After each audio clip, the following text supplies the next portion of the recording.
Hi, this is Jerry Mullins for 3 Feet to the Left, Off the Red Carpet. I'm here at the Celebration Theater and I'm talking to Artistic Director Michael Shepperd. What is it that brought you to Celebration Theater? A gentleman by the name of Michael Matthews. He was the former artistic director here, and I met him the very first day he came to Los Angeles to become the artistic director at Celebration Theater, which is about 4.5 years ago, almost 5 years ago actually. And I met him out front. I was just here to see a show, met him. He asked me to do his play, 4, which was the first show of the season here. And we became very close friends, and I joined the board. Then I also became the artistic director after he stepped down. Will you talk a little bit about the 2 current productions that are running at Celebration Theater?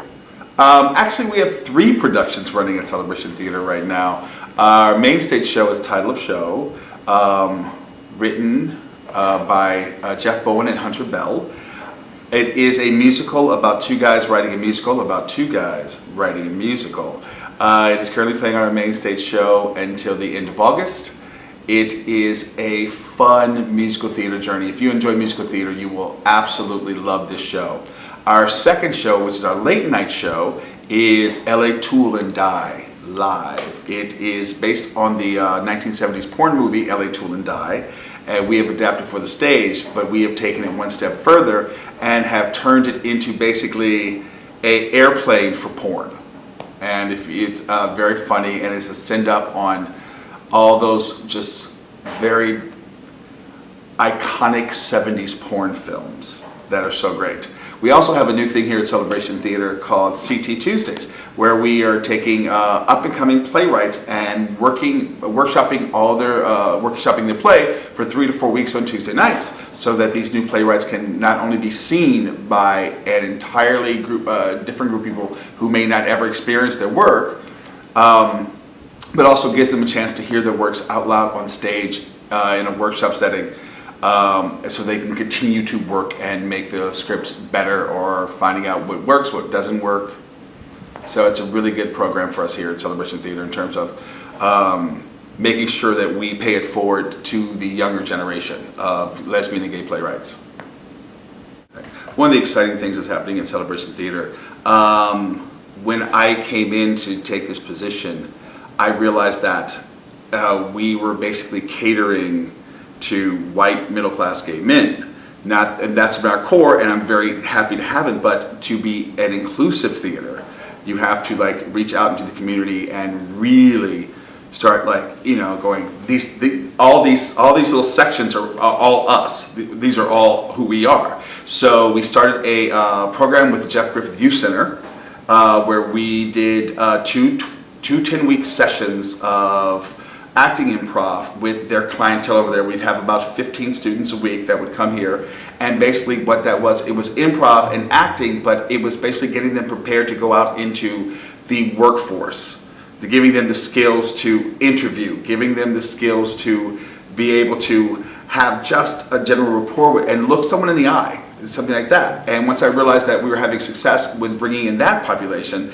I knew that we had to reach out to our seniors population, because we're all going that way. We're all going to be seniors. And so, or as I like to say, we're all going to be seasoned. We're all going to be seasoned. We choose not to use the term seniors in our acting class. But every Friday morning from 10:30 to 12, we have a seniors acting class. And we have about 15 students, and we're gearing up in late October, early November, to do a big show of all the work that they've created. One of the reasons I wanted to do it, because it became an acting class as well as a writing class, because I think the stories coming from that segment of our community are not heard. And that's our history. That is, we can look and read those stories and go, wow, the things they did, the things they put in, the things they put in motion are amazingly important. And it needs to be chronicled, and that's one of the reasons why I started that class. And I get to teach it and work with these amazing people. So I'm very excited about having that here at Celebration Theater. So can you tell me what's coming up this fall for Celebration Theater? Yes, I can. I'm very excited. Like I said, currently we have Title of Show, which is running. Our next show of the season is Take Me Out, directed by Michael Matthews.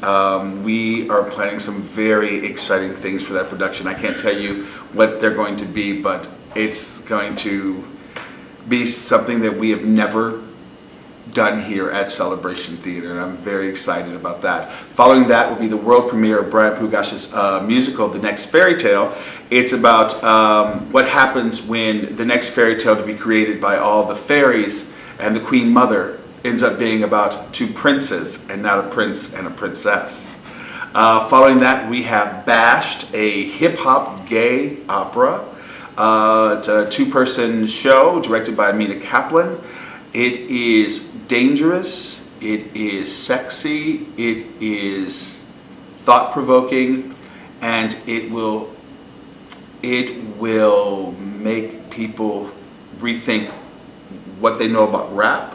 It will make people rethink what they know about being queer, and it will just make people think. I think it's going to offend a lot of people, which is a good thing, because offending people means they'll talk about it, and talking and having any type of dialogue about issues within the gay community is a very good thing to have. Then we also have Make Me a Song, the music of William Finn, that's going to be directed by David Elser. And it is some of the most beautiful music you'll ever hear. And it's a 4-person cast, and we are very excited because I can't tell you who. We have some amazing, the cast is going to be amazing. Michael, where do you see Celebration Theater in the next 5 to 10 years? I would love Celebration to become the premier gay and lesbian theater in California specifically, but also as a strong voice of all gay and lesbian theaters throughout the U.S. So that when people say, well, what is the premier gay and lesbian theater in the country? People say Celebration Theater.